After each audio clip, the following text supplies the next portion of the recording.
July 17th, 2025, reading an article from the Morning Union going all the way back to November 18th, 1916. And it's actually in the editorial section, or the section of the newspaper with letters from readers. And this one is actually from a Dr. J.P. Russell.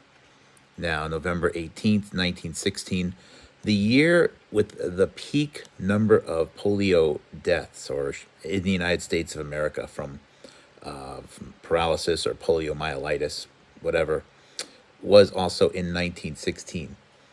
The title of this article is "Opposed to Vaccines." Dr. J.P. Russell says, in his opinion, they do harm. And written to the editor, it says, "Will you kindly allow me to say a few words in your paper in regards to anterior poliomyelitis, which the Public Health Bulletin issued for the month says is on the increase.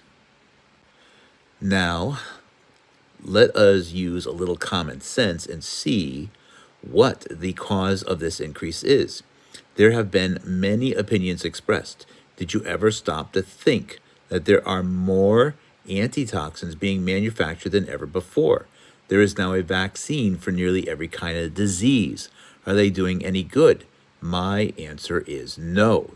They are doing lots of harm and pumping into people so much poison.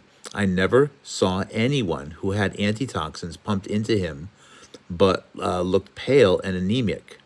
It is because the people were poisoned by the vaccine." I think he worded that a little bit wrong, but it basically goes on to say that people should be rising up and opposing these vaccines.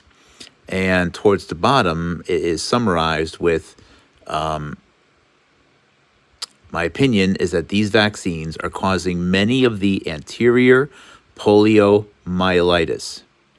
I think if you were to look up the cases, you would find that most of the patients have had that poison pumped into them. I believe in medicine, not fads. So this doctor is saying, and he believes, and if you even look up the cases, that you'll see that there was an injection of a vaccine for every person that has had or does have poliomyelitis or died of polio. So while he may not be aware that it could be just the act of injecting a biological substance into a body, into muscularly, that causes the problem, this shows that there were doctors at the time that thought that the polio was from vaccines and injections and not a virus.